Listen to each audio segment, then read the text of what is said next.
Thanks for joining us for another Virtual Football Clinic presentation. If you enjoy these videos, be sure to hit the like button on the video and subscribe to the channel. That way we know we're putting out all the great free content that you're looking for to become a better coach. All right, first down.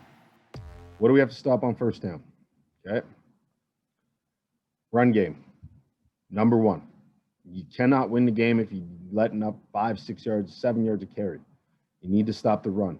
To me, it's 4 yards or less. If you end the season in the statistical category of average yards per carry and it's 4 or less, you're probably going to lead the league. Okay. It's a pretty good number. I like 2nd and 6 plus. You do not want to play the game in 5 or less all the time on second down. Okay. Second thing is outside screens. If teams aren't able to run the ball, normally they'll just start throwing screens, stretching out, RPOs, all that stuff. Okay. Sally game, which I'll include in my play action boot game, quick game. Okay.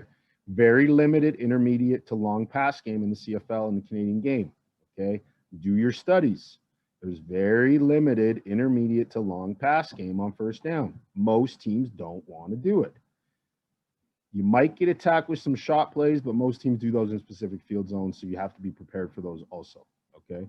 But the keys here is stop the run game, stop the outside screens, stop the RPO, play action boot stuff, and stop quick game, all right? So I'm going to give you some different examples of stuff I like for some of this stuff, and I'm not going to go into too much detail on all the assignments of each player, but I'm going to show you what we do, what I like to do to stop some of this stuff. Okay, so all you CFL coaches out there watching, don't pay too much attention here. All right, so first thing we talk about here is our man coverage concept. 4-man rush, man coverage, okay? Outside leverage. The reason I love outside leverage to stop run game is players, your DBs, your secondary that have to replace D-gaps, crack, replace, do all that, they have eyes to the box at all times. If a player comes tight, they are outside arm free. If he subs across the formation, we rock and roll. We are still outside arm free when we need to come down, okay? We have our eyes at the box at all times for play action, for Sally. We can trigger faster. I love outside leverage in first down run situations. That is how we play man. This is a great example of a rock and roll. Okay, we got outside leverage. We got a rock and roll from our free safety. Our Sam shoots high, and now he's outside arm free on the running back that cuts back behind the subber and does not keep it front side. And we have a very successful play here. 2-yard gain. I'll take it. Here's a view from the tight. Free safety number 16 subs down. Good outside position. This team likes to bend their zone run game back behind the subbers, and it's predetermined cutback, in my opinion. And that's why my will linebacker is overplaying that cutback right now.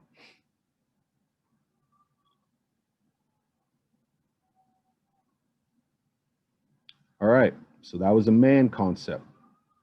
Okay, so now let's talk some other varieties. So I like man on first down, just 4-man rush, man free, with a rock and roll concept, outside leverage. You can see the box. I also like multiple zones on first down. This is a 3 shell, okay, where I'll take a look at it here. I have it drawn for you in a second here.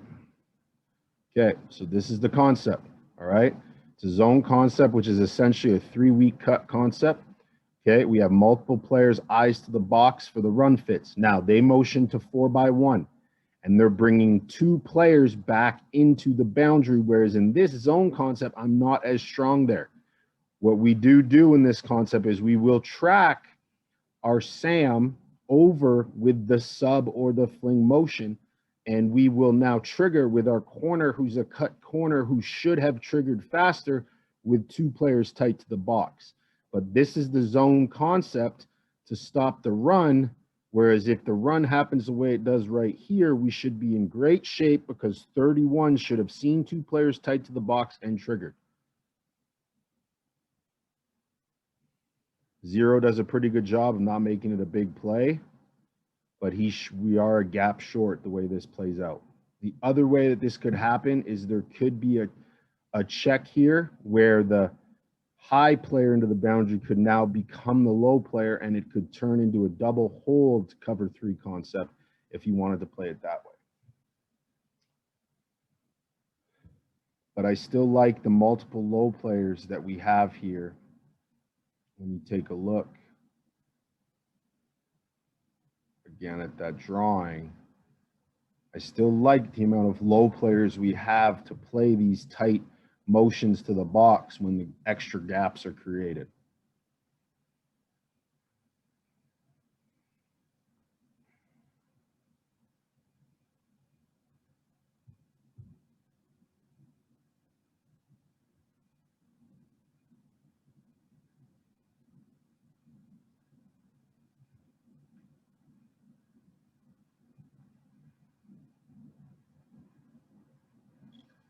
You can see there the extra gap that's created.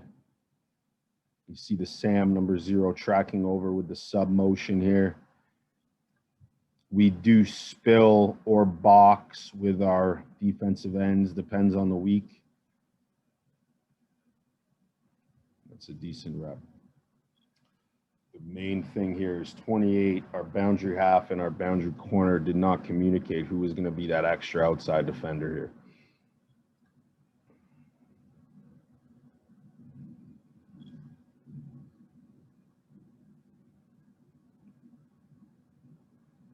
All right, now let's talk about taking away some quick game. All right, we got another zone concept here. Our 2 shell. I do not love cover 2 on a big field, but again, we go back to stop what teams do. I don't love it against intermediate or long concepts, but I do love it against quick game. We have rules that'll change our responsibilities if we get deeper routes, but just for now, let's talk quick game. Now, normally, in our mug structured fronts, we play a lot of man. So in this situation, we mugged our Mike, but we didn't play man. We gave the man look like man free, and we played the cover 2 shell with 6 low players. It's allowed us on first down to drop our Mike from the mugged front, show the man, 6 low droppers. It's very good against quick game. What do? Find that for you. What do? Throw quick game. We get a pick. Great play by the Sam. But if you take a look back to the drawing here, look at how many low players we have. Try and throw quick game against this coverage. Good luck.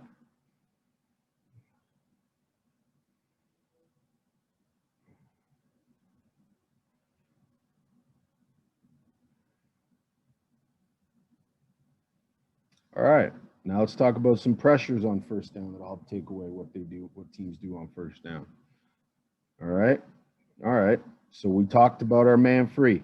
Okay. So now I'm changing who's doing what. All right.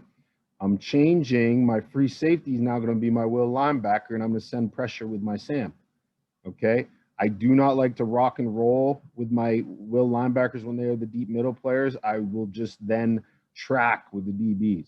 Okay, so you'll see that happen here, but the will is the high player. I'm sending my Sam linebacker, and we're all gapped out. It's a 6-man pressure. The Mike will have the tailback, but he can be aggressive through that B to the tailback.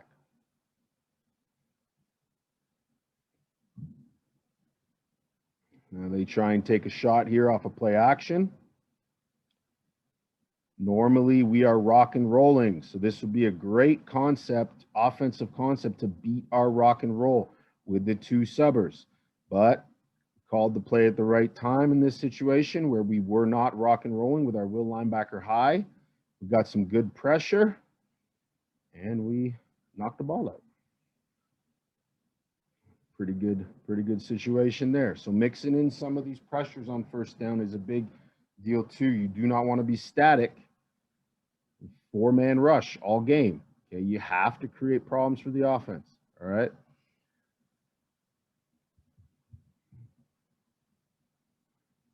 It's one example of a first down pressure out of a man concept, just having different people do different jobs, tweaking it a little bit. All right. Here's another one. We talked about our 3 shell earlier. Okay. Now we're going to show another 3 shell. Again, I want to say something before I keep going with this clip. The The CFL is a copycat league, and I learned that at a young age, and I continue to do it. I did not come up with this concept. Another very good defense coordinator that is no longer in our league did, and I know when I was on offense, it gave us a lot of trouble. So I copied it. I use it, tweaked it a little bit, but I love it. So that's why I run it. But I do give credit when credit's due, and Chris Jones was the first one I saw run this stuff. One of the guys that I was able to learn from. But when I was on offense, it was a tough concept for us. So I figured, why not put it in? So if you take a look here, we got a boundary half, boundary corner pressure. We're pushing our will to be the low curl flat player to the boundary. We got our free safety rolling weak to be the deep third there. We got our Sam shooting high to be deep middle player. We got our field corner shooting high to be our deep third player to the field. We're dropping our rush end out to the field here to be a hook curl player. We got our Mike over the ball, and we got our field half and a curl flat to the field, okay? So you take a look, it is still sound. It is not great against the pass game because teams can protect it, and there is players in different places that do not do those jobs as good as others. But against run and play action, you got a low player to the run gaps, you got a high player to the mesh, the quarterback, okay, and then you got two off the line linebackers. Now in this play, the rush end did not drop, which he should have, but if he did, and he did his job with a fold back to become a linebacker, if you look at it from the tight, he would have then made this tackle for a less gain. For less of a gain, sorry.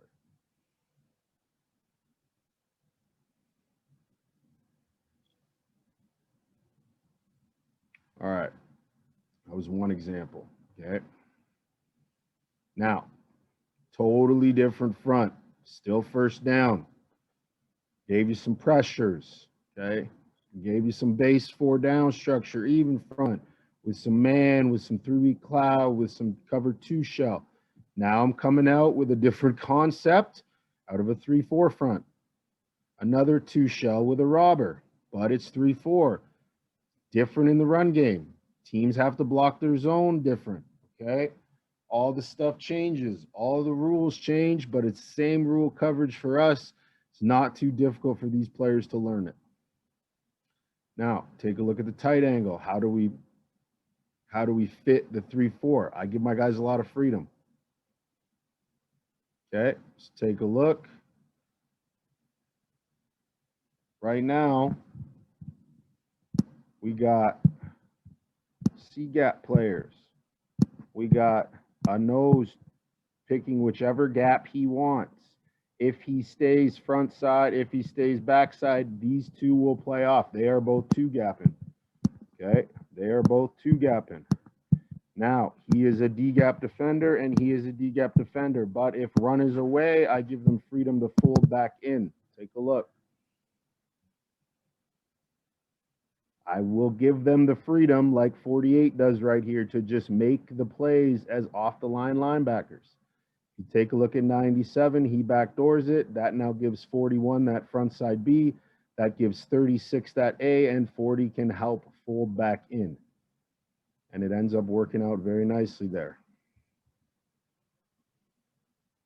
It is not sound completely. So all O-line coaches and anyone else watching this presentation can ask, well, that's not right. There's going to be gaps open. Yeah, well, it doesn't work out that way all the time. We always have success in this front.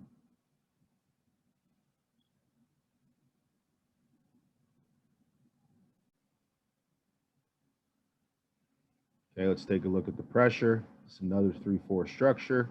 Okay, but now I'm sending heat off it. Sending 5. I'm slanting the line. Completely different than the last one. There's the run fits. Okay. 2 off the edge. Now, this one's a lot better if the back's aligned to the pressure call, but the way teams are moving their back so much nowadays, I don't love calling things off the side of the back. So I'll just pick and choose, and I'll be guessing based on tendencies of where the back's aligned on different D&Ds. So run to it isn't as good as run away. Couldn't find a great example of a run away, but get the example here. So right here, we got 2 off that edge. The 1 off the linebacker that's not coming is going to slide and make that 91 right, and then 45 should be folding back in, filling, just like where he ends up. He just ends up there a little bit late. All right, that's first down, okay? So you had a bunch of different things that you could draw up. If you need any of these notes, just hit me up and let me know when you have questions. Any CIS coaches, any high school coaches, email me or call me, and I'll help you through. All right, any CFL guys, you can watch this 10 times, and I'm going to change all the stuff that we do and adjust it accordingly to beat you.